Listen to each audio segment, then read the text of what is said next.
Lantern was directed by Martin Campbell. He did the Casino Royale, GoldenEye as well, and The Mask of Zorro. So he's got a really fun sensibility, those kind of things. Action director. Action director, definitely. We also have a pretty good cast: Ryan Reynolds, Blake Lively, Peter Sarsgaard. I mean, even Tim Robbins. Tim Robbins, but even the people who did the voices. We have Jeffrey Rush, we have Michael Clark Duncan, things like that. You know, so I mean, we have a good Mark Strong. Yeah. You know, we have a really good cast all around, but that didn't make up for it. It was a box movie. Peter Sarsgaard, I actually thought did the best. I thought he hit his marks. He just really did this weaselly. He brought something very interesting to the character. Whereas the other characters, they did their job, but they did it at their level. You know, they didn't give anything more. The other thing that I will say about this is a very derivative film. When I say box, I mean derivative. It's derivative of the original Richard Donner Superman, completely and utterly. Every love scene, they have that balcony, the sunset in the background, the whole encapsulation of that relationship, and it's not interesting. Plain and simple, that was a Richard Donner thing. We don't need to do that again. Don't try to bank on it. The other thing, it was very derivative of the Spider-Man Sam Raimi film. I joked about, before we even went and saw the film, that he was going to do the whole Spider-Man thing where he sits there for 5 minutes and tries to make his web shooters go. And they do the same thing in this movie. Almost the exact same thing. And so the film itself, I just cannot... the funner points of it was it's just a fun time. Some of the scenes are picturesque. You get some of that more cosmic level, so that makes it a little more interesting. But I mean, if it was a down-to-earth, everything was on Earth superhero film, it would be really, really derivative and boring. What saves it basically is the cast and crew, and the script was really poorly done and badly executed. But all in all, I give it a C to a C minus. I'll go a little higher, maybe a 70, like a 74 if it was a graded level average. Sure.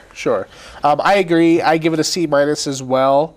And I mean, we were talking about this with Red Riding Hood too, and I think it sort of falls into some of the same similar trappings.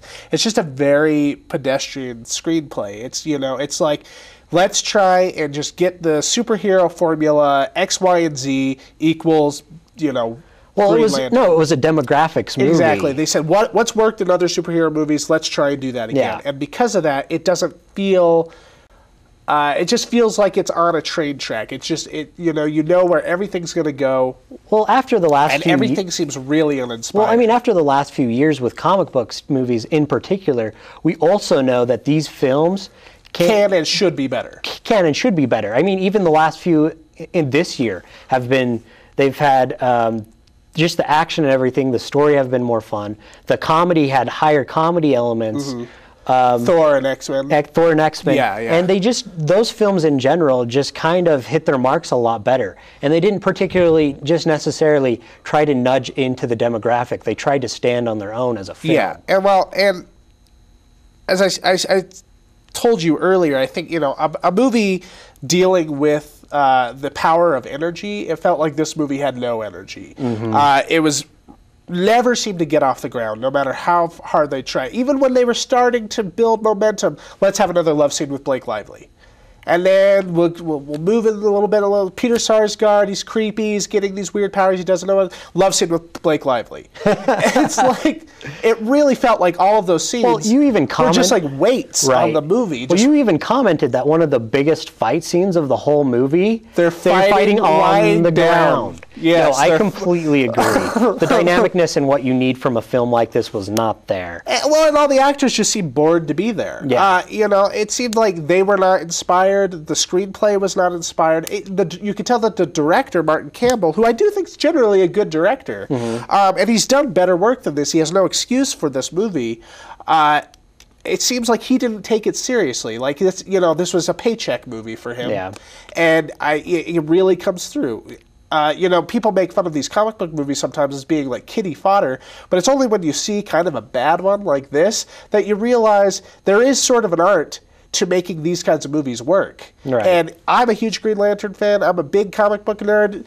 Look at your shirt, Richard. You're a comic book nerd.